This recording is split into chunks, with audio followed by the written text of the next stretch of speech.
Demon Slayer has done something that a lot of other anime has failed with, and that is mastering moments. Ufotable took the source material from the manga and have been able to craft many unforgettable moments.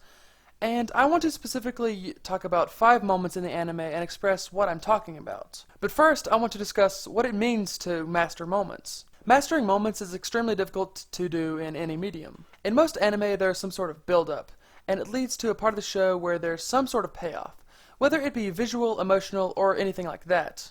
But many fail to truly capitalize on moments, perhaps due to lack of funding, bad source material, or time available to craft these amazing sequences. What I've noticed through Demon Slayer, though, is that it tells a story, builds, adds to what it already has, and then it just has these moments that just leave us in awe, both visually and emotionally. And with that being said, on to the first moment! And that moment is when Tanjiro first enters the forest for the trials to become a demon slayer. This is where he learned about the true strength and the horrors of demons. It is in the forest that Tanjiro meets a demon who has killed and devoured several humans. Once we see the type of power this demon has gained, which was several arms, a bigger body, and tons of strength, we sit and wonder that if this demon that we see is so much stronger than the cannon fodder that we've seen before, which is like maybe 2 demons, if he is this much stronger than them, how much more powerful can the higher tier demons get? We also wonder how he will overcome this. After fumbling for a while and seeing how different this demon is from others that he has faced, he wonders if this demon is too powerful for him. This is the first power demon he's come across, and at the moment he has forgotten to use the breathing technique that was taught to him. Once he takes a breath and regains his composure, he begins to go on the offensive with his foe, not having much success though, because he cannot even penetrate his skin. After his attacks falling short, he thinks back to the training that he went through to split the boulder, and why that boulder was a prerequisite for him to make it to the trial in the first place. He knows that this demon's skin is tough, but he knows if he can slice that boulder going all out, then he must put all of his confidence behind an attack. And if he does that, he knows he'll be able to defeat this demon. And that is when we are struck with the moment of awe. We see the water begin to surround his sword, and then...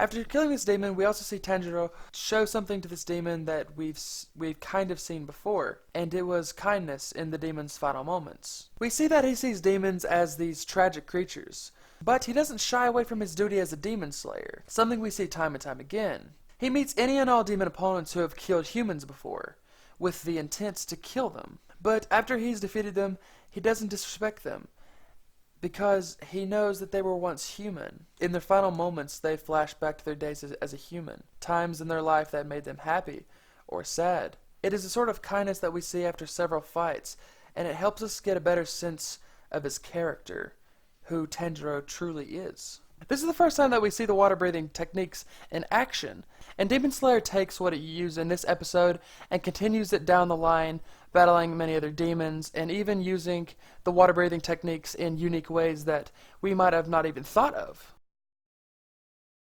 Next! The second moment I want to talk about comes a bit later in the show, and that is when Zensu shows us what sort of power he has. When he was first introduced to us, he was this comic relief character in a sense. It's a character we see in most shows that fears most things and can get kind of annoying sometimes, but can also lead to getting cheap laughs here and there. And the moment he gets thrust into the demon house, we can only hope that he does not run into a demon, because he seems like a pretty useless character in a fight. And then the worst happens. There's more than one demon in this house, and he runs across one of them. That is when he passes out. Oh, fantastic, this kid's fucking dead now! But then, suddenly, we see him get up and do this. 一の型霹靂一閃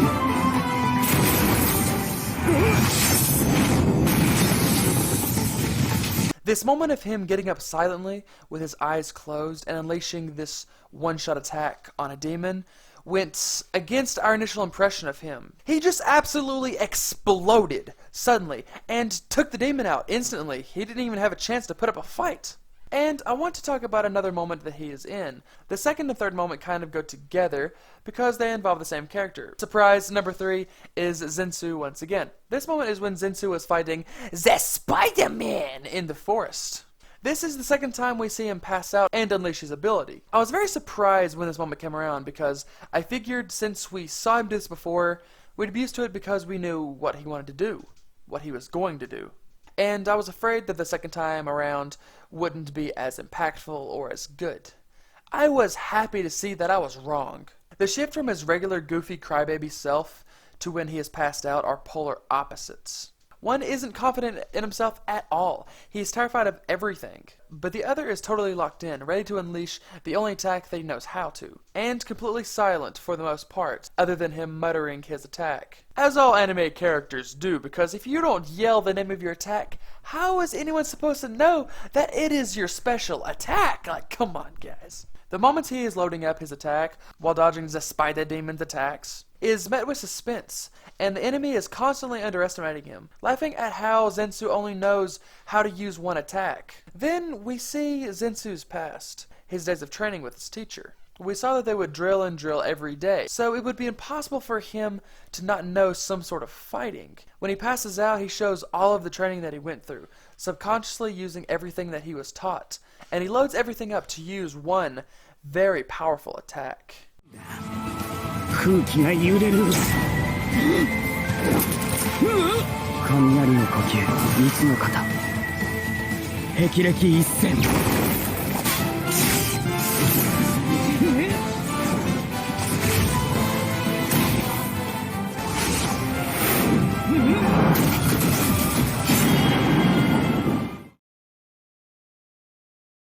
Now the fourth moment doesn't have anything to do with spectacular animation or anything like that, but instead it is tone switching and a big character introduction. The moment I'm talking about, of course, is when they introduced Kibetsuchi, one of my personal favorite moments in the show. He was introduced in the moment of the show where everything was slowing down just a bit. When he entered the city to look for a reported demon, we were in the mindset of, oh boy, what's going to be the demon of the week today? Instead, we were given something amazing. It happened during a rather wholesome moment with Tanjiro and Netsuko at a food cart, when Tanjiro catches a scent of something familiar, something horrific that he will never forget. He hurries through the crowded streets towards the scent. As he gets closer to the scent, things get more and more intense, because the closer he gets to the scent, the more we start to realize who he's about to run into. And of course, when he reaches the scent, he comes face to face with the demon responsible for killing his family and turning his sister into a demon. And that is none other than Kibetsuchi, the first and the strongest demon.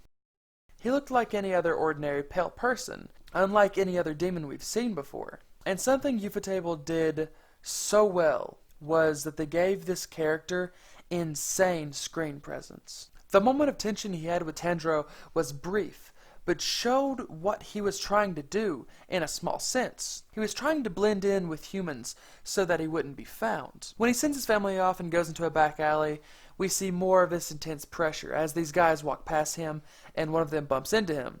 He of course does what any of us would do, and he kills them for their insolence, and because he is very upset at this point. なんとか言えよ、死んじまったか？え？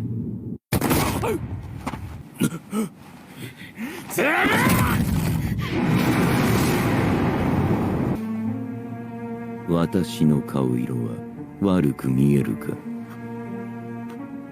私の顔は青白いか？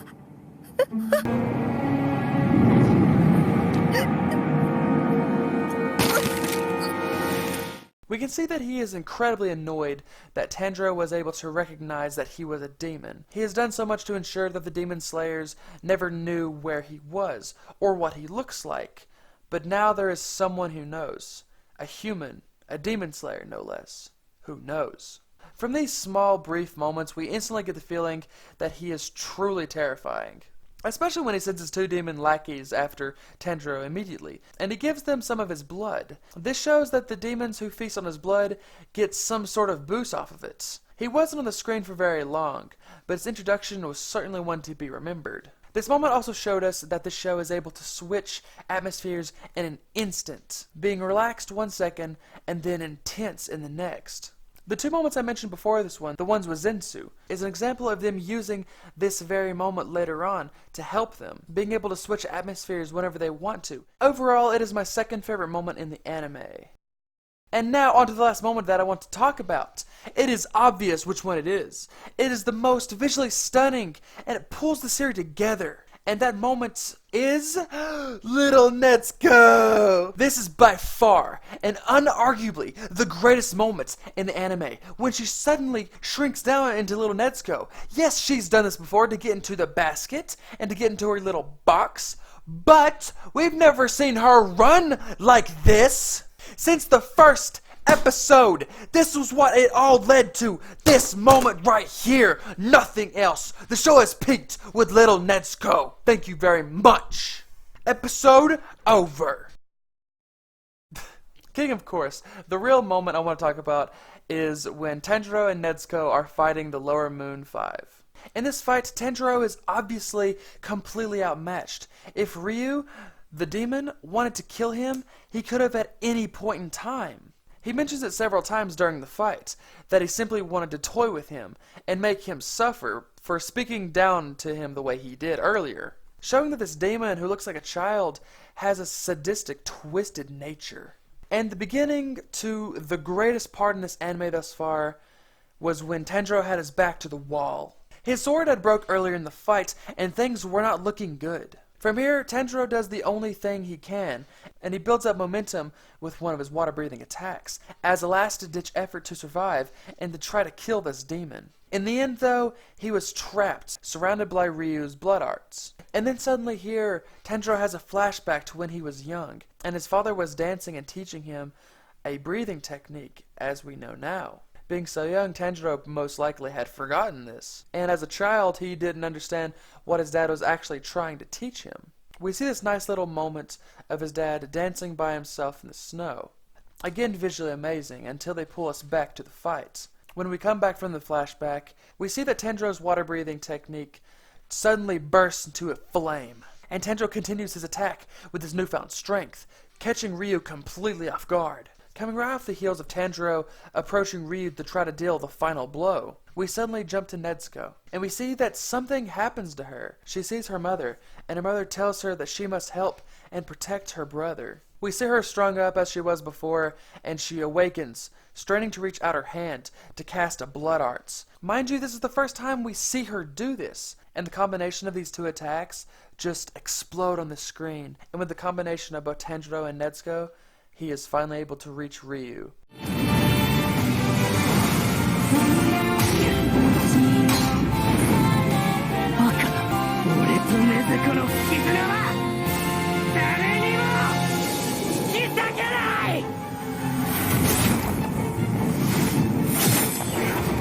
Even though Tanjiro didn't end up killing him, I don't think it takes away from this moment at all. Overall, it was very clear that it was too early for Tanjiro to get a win this big, seeing how outmatched he and Nezuko were. Together they were able to get close, but it's clear that they still need to grow. This moment used everything they laid out in the earlier episodes, and just continuously added on to it. Something they constantly did throughout the season. Every moment just kept getting bigger and better. And it constantly surprised us with what they could do in terms of animation, giving us some of the best and consistent animation we've seen this year. Anyway, that was the 5 moments I wanted to talk about to show how Demon Slayer has mastered moments. 俺と禰豆子の絆は